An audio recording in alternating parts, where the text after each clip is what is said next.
So I'm with Chef Jerry Folse, who's making a hogshead cheese.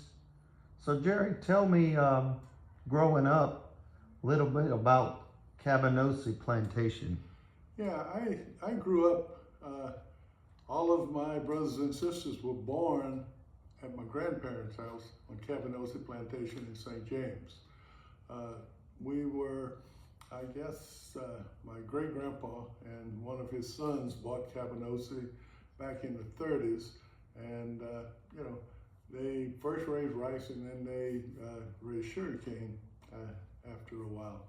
But one of my greatest memories growing up on Cabanossi Plantation was the annual boucherie.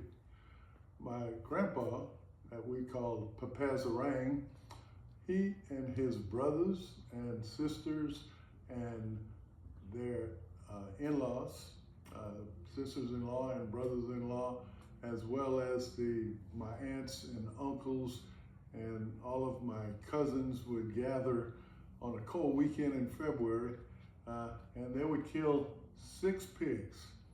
My grandpa would feed the pigs, and about 2 weeks before making the boucherie, they would feed the pigs on corn.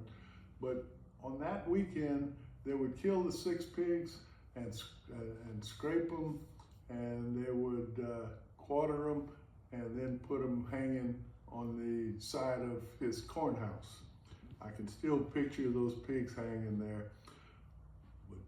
But anyway, the second day was a Saturday, and it would start off with the women making, taking the intestines and cleaning them out. I do vividly remember those women around this big table scraping the contents out of the intestines that they were going to use later to make sausage and boudin and andouille. And so there were usually about 6 or 8 big black iron pots that were being used to boil the meat for hogshead cheese, to cook the cracklings, to make the boudin. Fill the pot up. We want about 1 inch above the meat, and we're going to bring it to a boil.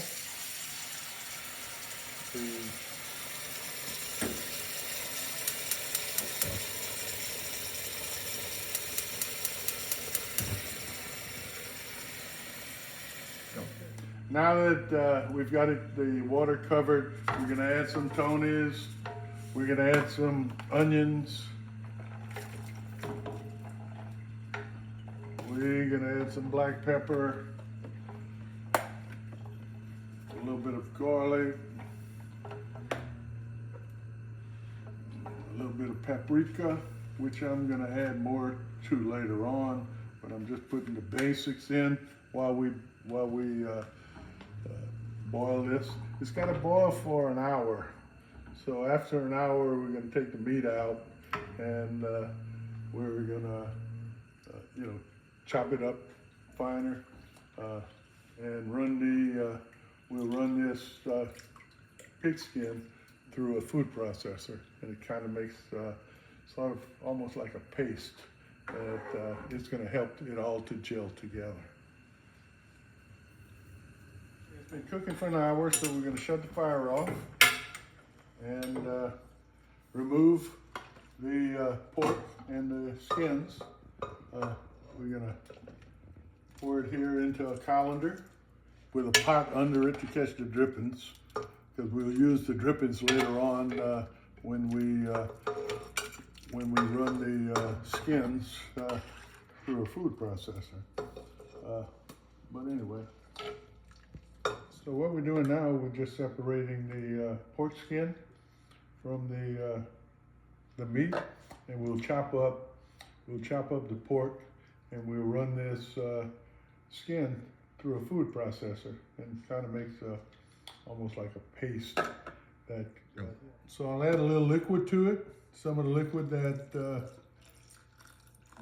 dripped when we were separating the skins.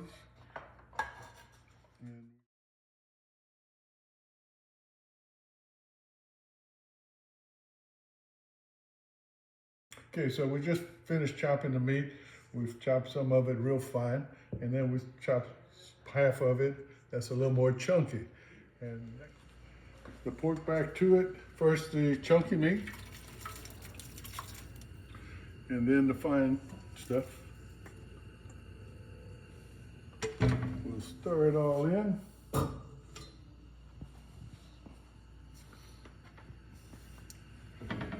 And we'll start adding the seasoning to it. Okay, now we'll add some black pepper. So we're gonna add the onions, the rest of the onions, and a little bit of the sugar water.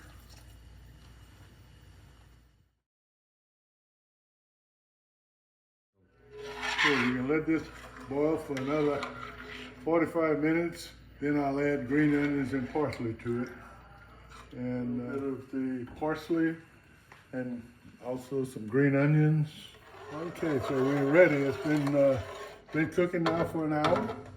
So we're ready to turn it off. And the last step after I turn it off is to put a little vinegar. Here I've got about 3 tablespoons of vinegar that I'm adding to it. So we're all done here. It's finished cooking. We just finished rinsing these pans, loaf pans.